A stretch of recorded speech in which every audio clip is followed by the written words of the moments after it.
On the way back from Lewis's funeral, my mom told me to start packing. She waited until the day before we left to tell Edie. I'm not sure if she wanted to make it easier or harder.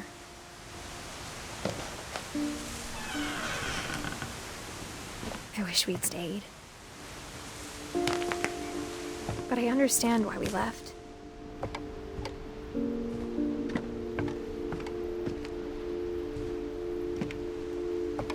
My mom ended up leaving everything behind.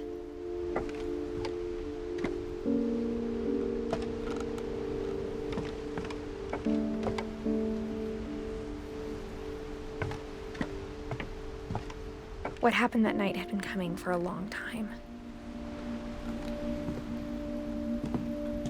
Maybe it should have come sooner.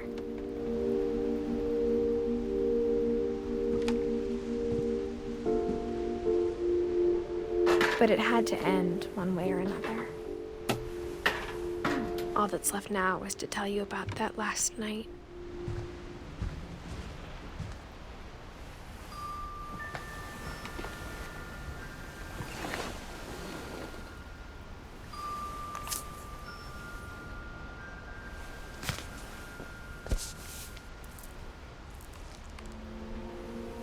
That whole last day, Edie just watched us pack and didn't say a word. Until supper, when she raised her glass and said, "To our final night together, and all our final nights apart." Grandma, you know what I said about alcohol. Some of your medications are very Edith, specific. I left a present for you in the hallway. Why don't you go open it? The grown-ups have to argue now. I'm sorry, you're right. We're all leaving tomorrow. Let's just enjoy our last... I'm not leaving. Edith, you're excused.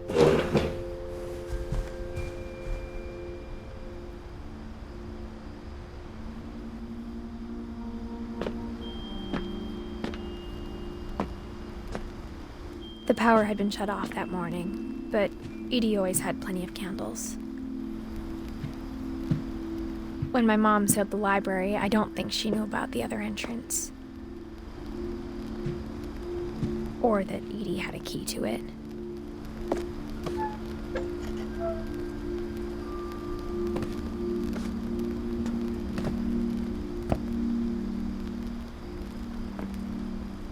That thing you're afraid of isn't going to end when you leave the house.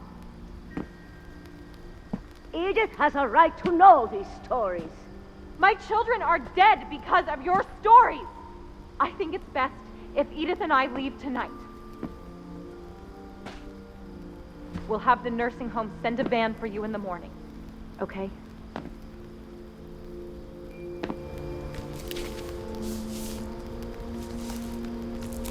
Dear Edith, there's so many stories I wish I could tell you, but there's only time for one. This is about what happened on the night you were born. That night, the tide went way, way out. It was the first and last time I ever saw the old house aground. There'd been an earthquake out in the middle of the ocean. They called it the lowest tide in 1,000 years. God, it smelled awful. You know, I've seen that house every day of my life.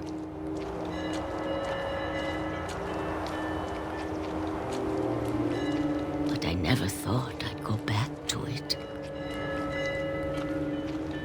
When the fog rolled in, I lost my way.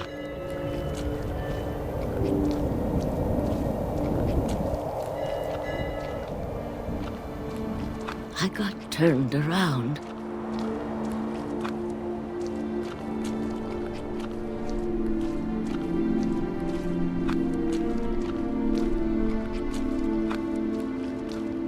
I started seeing things.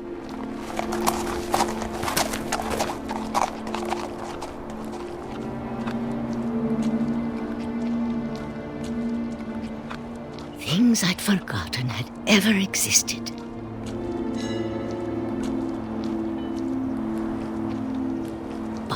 when I saw them, they felt like old friends.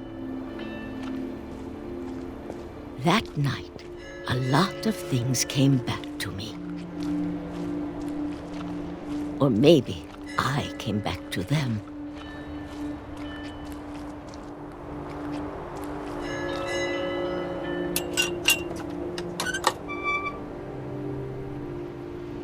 Things I can't explain, but that I need you to try and... Edith, what are you doing in here?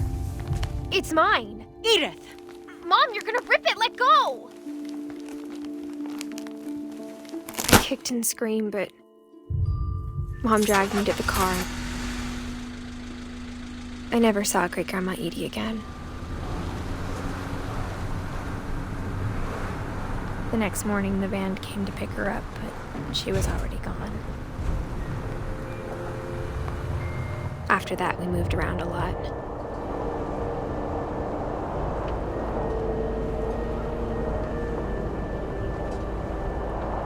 We both tried to make the best of it.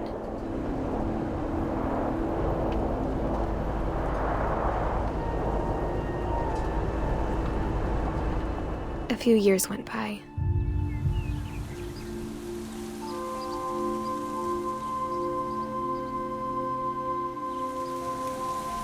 My mom didn't like to talk about it, but she started getting sick a lot.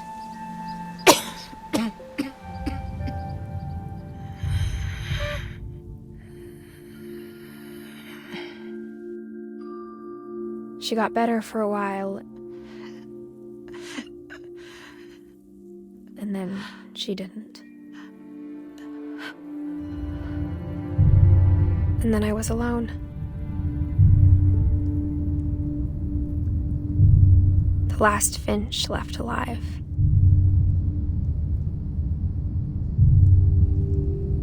Until I found out about you.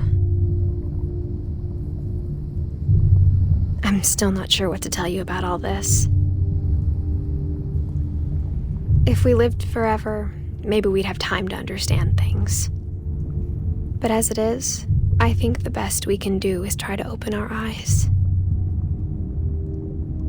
And appreciate how strange and brief all of this is.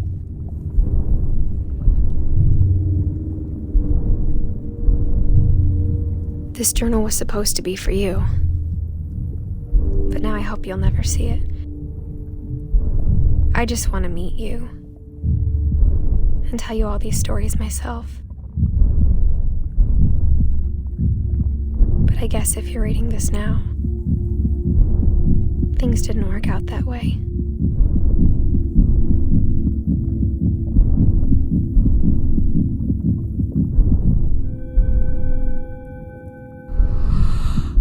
This is where your story begins. I'm sorry I won't be there to see it. It's a lot to ask, but I don't want you to be sad that I'm gone. I want you to be amazed that any of us ever had a chance to be here at all. Good luck.